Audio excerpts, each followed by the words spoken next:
नमस्कार मंडळी, मी पूनम नगरकर तुमचं रुचकर महाराष्ट्रामध्ये मनपूर्वक स्वागत करते।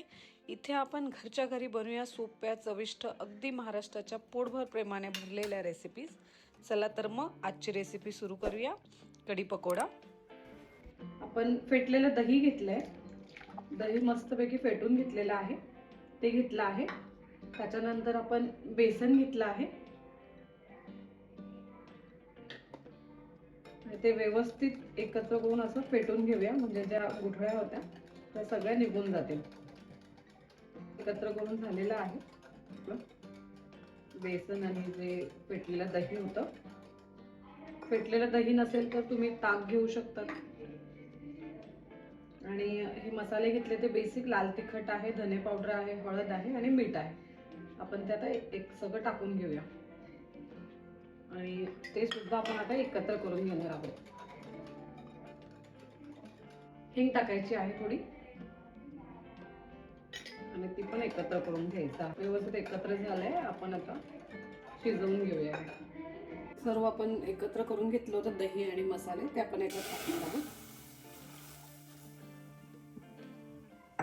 आणि कढीला आपल्याला पुरेसं पाणी जेवढं लागेल तेवढं आपण टाकून घ्यायचं आणि थोडंसं नंतर हटवलंय आपल्याला हे मस्त शिजवून घ्यायचं आहे।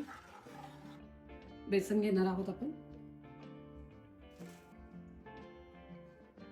1.5 वाटी बेसन घेतलं आहे आपण, लाल तिखट घेतलं आहे, हळद घेतली आहे, धने पावडर घेतली आहे, मीठ घेतलं आहे, थोडी हिंग घालणार आहोत,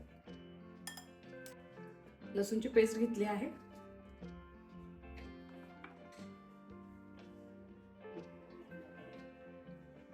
आणि कोथिंबीर घालणार आहोत आपण, थोडी बारीक नाही कापली जावी। मस्त पाणी घालून आपण सगळं एकत्र करून घेणार आहोत।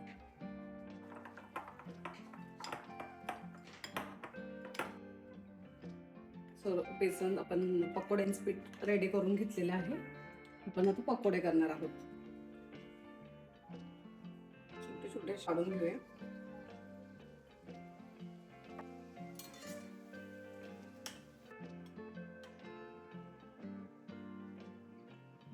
मस्तपैकी तळून घेऊया अशा प्रकारे। त्याआधी माझ्या चॅनलवर जर पहिल्यांदा आले असणार तर सबस्क्राईब करायला विसरू नका आणि व्हिडिओ आवडला असेल लाईक करा, शेअर करा आणि सुंदर अशी तुमची कमेंट करा। पकोडे आपण सर्व टाकले आहेत कढीमध्ये आपल्या। आता आपण वरतून फोडणीची तयारी करूया। तेल घेतलं आहे, त्यात मोहरी टाकली आहे आपण। मोहरी तडतडली का त्याच्यात जिरं घालणार आहोत आणि कढीपत्ता घातला आहे। त्यानंतर आपण लाल मिरच्या घालणार आहोत आणि मस्त तळून झाल्यानंतर त्याच्यात थोडंसं लाल तिखट टाकणार आहोत आणि तो तडका आपण आपल्या कढीवर घालणार आहोत। खूप असा सुंदर कलर आलेला आहे आणि त्यापेक्षाही जास्त खूप चविष्ट अशी कढी आपली रेडी झालेली आहे। तुमचा अनुभव मला नक्की कळवा। व्हिडिओ आवडला असेल तर लाईक करा, कमेंट करा आणि रुचकर महाराष्ट्राला सबस्क्राईब करायला विसरू नका। पुन्हा भेटूया अशाच झटपट आणि स्वादिष्ट रेसिपीसोबत। तोपर्यंत आनंदी राहा आणि रुचकर महाराष्ट्रातल्या चवींनी घर भरून टाका। भेटूया पुढच्या आणखी रुचकर रेसिपीसोबत।